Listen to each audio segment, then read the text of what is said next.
Today we have a passenger side airbag to replace. So I'm going to use a used airbag that I got from a local, well, kind of a local junkyard. Anyway, so we got some, this thing just pops out down here. Just pull the glove box thing out. That drops down. And then down under here, you can see we've got a couple nuts or bolts and screws that come out. And then these two main bolts over here, and then two main bolts over there.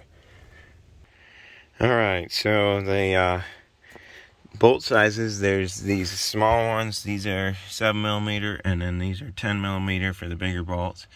And then before you take this out, of course, you're going to want to unplug the battery from the truck, which I've already done. So make sure you disconnect the positive and let it, you can wait, 5 to 10 minutes so you don't have an airbag blow up in your face.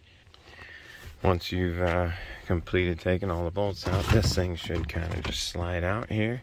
And we got one little cable connected on the back over by the far side here. You just squeeze the white tabs and it'll pop right off. Alright, there's the connection where that thing is. You just squeeze the white tabs and pull back, and that should pop. Here's the slot where the airbag goes.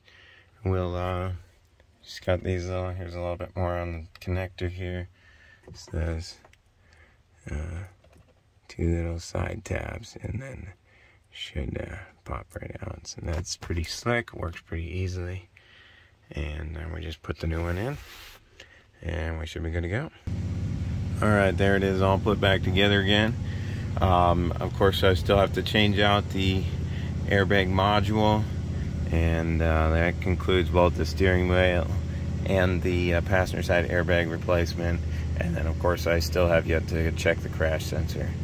But I hope that's helpful. Just a short little clip here. Let me know if you have any questions.